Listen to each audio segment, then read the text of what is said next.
Yo vivía a las afueras de mi ciudad, pero empezando la universidad toda mi familia se pasó a vivir más cerca en un apartamento muy pequeño donde apenas cabíamos 4 personas, mis papás, mi hermano y yo.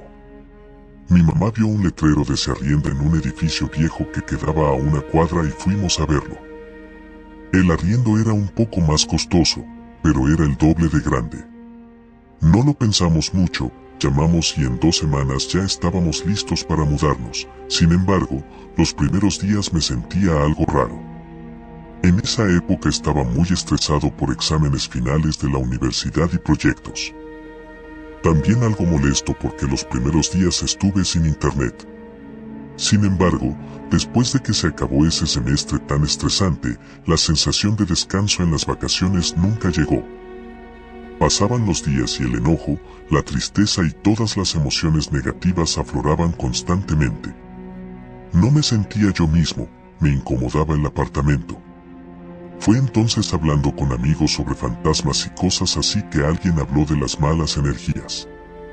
Y en ese momento me di cuenta que ese apartamento me daba malas energías. Un paréntesis, siempre he querido creer en fantasmas, pero al mismo tiempo he sido alguien escéptico. Siempre busco las explicaciones lógicas para todo y hasta el día de hoy creo que cosas como la brujería o los demonios son puros cuentos. Pero eso de las malas energías era lo único que podía explicar eso que sentía. Con los meses me empecé a acostumbrar a aquella sensación, sin embargo, otra cosa empezó a pasar en el apartamento. La puerta principal tenía un vidrio de esos que permitía ver a quien estuviera afuera del apartamento de forma borrosa. Una vez me desperté en la noche y fui a la cocina a tomarme un vaso de agua. Cuando iba a la cocina pasaba cerca de la puerta principal y de pronto vi como la luz del pasillo de afuera se encendía. Mirando hacia afuera se veía la silueta negra de una persona en las escaleras. La primera vez que la vi me asusté bastante, pero asumí que todo fue una casualidad, que a veces esos sensores de movimiento de las luces se activan solos. Que esa figura borrosa eran sombras o cualquier otra cosa. Pensé en abrir la puerta para ver qué era exactamente eso, sin embargo, esa primera vez no me atreví a abrir para comprobarlo. La segunda vez que ocurrió, al ver que se prendía la luz y ver la misma silueta afuera, corrí a abrir la puerta para ver con claridad qué era, pero no logré ver nada. Cerré la puerta y se seguía viendo la sombra afuera. Abrí y cerré un par de veces hasta que me rendí pensando que era una ilusión óptica, un juego de luces o algo así. Revisando los sensores de las luces vi que se podían activar con el movimiento y con el ruido. No sabía que se podían activar con ruido y supuse que las luces se encendían con el ruido del viento o de pronto el ruido de mis pasos. Cambié el modo del sensor para que solo se activara con movimiento, pero aún así las luces se siguieron encendiendo como siempre, lo que me dejó con un sentimiento de derrota e inquietud. Soy una persona nocturna. Y con los trabajos de la universidad dormía hasta tarde muy seguido, así que también hacía constantemente esos viajes a la cocina. Una vez, como todas las veces que buscaba un vaso de agua en la madrugada, era inevitable no ver hacia afuera cuando la luz se encendía. Miré hacia la silueta, la detallé por unos segundos y continué mi camino a la cocina. Cuando terminé de tomarme el agua en la cocina, de regreso sentí la mórbida necesidad de revisar de nuevo la silueta. La luz de afuera ya se había apagado, así que me quedé viendo hacia la oscuridad esperando a que se volviera a encender la luz, hasta que finalmente pasó y para mi sorpresa esta vez la silueta ya no estaba. El miedo se apoderó de mí, pero pronto mi lado escéptico y frío tomó el control. Pude mantener la calma y me lancé a abrir la puerta para ver qué había. Tal vez ahora que no la veo, cuando abra si haya algo esta vez, me dije mientras abría la puerta, pero como siempre no logré ver nada raro, nunca hubo nada. Esta vez por más que abriera y cerrara la puerta la sombra ya no se veía desde dentro. Ya en calma de regreso en mi cuarto dije en mi mente, después de todo si era un fantasma.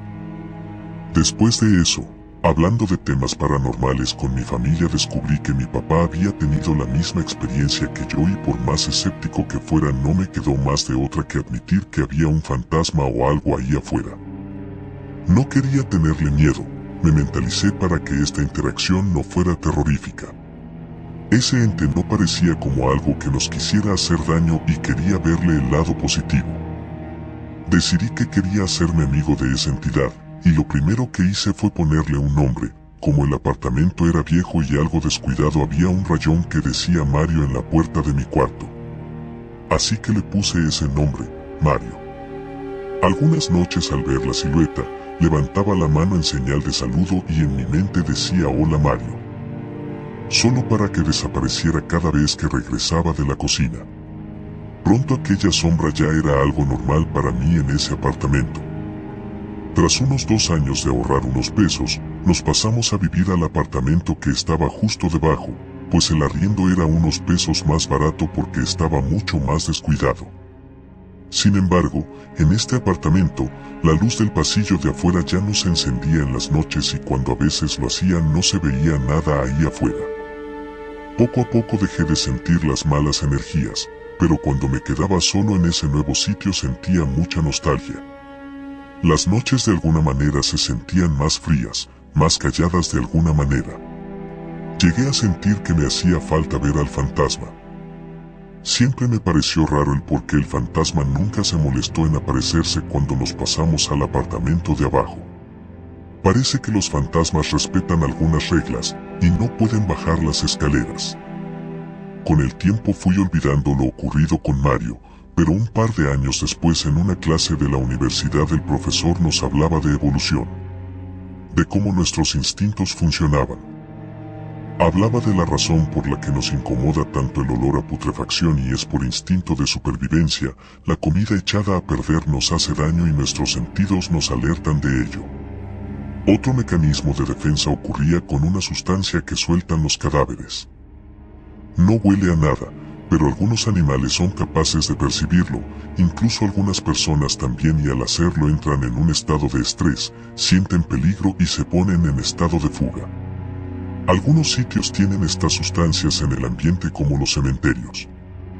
También se pueden sintetizar estas sustancias y en algunas instituciones las aplican para alejar a las personas de lugares restringidos. Oír eso me hizo recordar a las pocas visitas al cementerio que había hecho en mi vida y recordé esa sensación de incomodidad, de querer irme lo más rápido de ahí. Y de pronto un escalofrío pasó por mi cuerpo al recordar que eso que sentía en los cementerios era exactamente lo que sentí en aquel apartamento durante el tiempo que vivía ahí. Desde entonces a veces miro al techo recordando cuando vivía allí. Pienso que en alguna parte de ese apartamento había estado algo o alguien pudriéndose debajo del piso de madera.